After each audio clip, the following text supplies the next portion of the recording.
2024-cü il fevralın 9-da Naxçıvana muxtariyyət verilməsinin 100 illiyi tamam olub.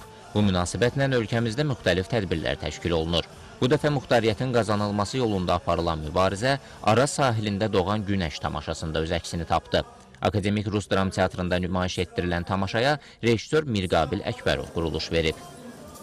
Bildiyiniz kimi silsilə tədbirlər keçirilir. Bu yöndə Naxçıvan muxtariyyətinin 100 illiyi ilə bağlı son olaraq, yekun olaraq burada bu tamaşanı Bakının əziz tamaşaçılarına oynayırıq. Ordunun apardığı işğalçılıq siyasəti. Əməkdar mədəniyyət işçisi, şair dramaturq Həsən Əli Eyvazlının eyni adlı əsəri əsasında səhnələşdirilən tamaşada Azərbaycan Respublikasının tərkibində Naxçıvana muxtariyyətin verilməsi ilə bağlı aparılan siyasi mübarizədən bəhs edilir. 1921-ci ildə bağlanmış Moskva və Qars müqavilələrinin mahiyyəti bədii dillə tamaşaçılara çatdırılır. Evet. Siz Naxçıvanlısınız. Orada işləmişsiniz. Yeni adamların psixologiyasını bilirsiniz. Onlarla işləməyi bacararsınız.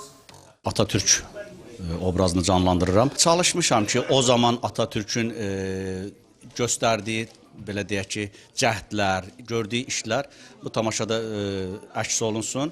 Bu əsər sənətli materiallar əsasında hazırlanıb. Müəllif Həsən Əli Eyvazlı arxivlərdə işləyib və bunu yazıb. 100 illiyə həsr olunmuş bu tamaşada mən Nəriman Nərimanovu oynayıram.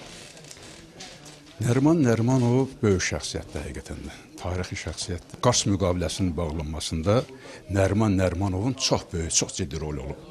Çünki əgər o vaxt Qars müqaviləsi bağlanmasaydı, yəni başda Atatürk olmaqla bu addım atılmasaydı, bəlkə də Naxçıvan yer üzündən silinmişdi, belə deyək. Araz sahilində doğan günəş tamaşası ötən əsrin əvvəllərindən regionda, eləcə də ölkəmizdə baş verən ictimai, siyasi hadisələrin səhnədə əksi idi. Tamaşa tarixi faktların gənclərə bədii vasitələrlə çatdırılması baxımından yüksək qiymətləndirildi. Seymur Novruzov, Novruz Kazımov, Sevgi Əlizadə, Mədəniyyət xəbərləri.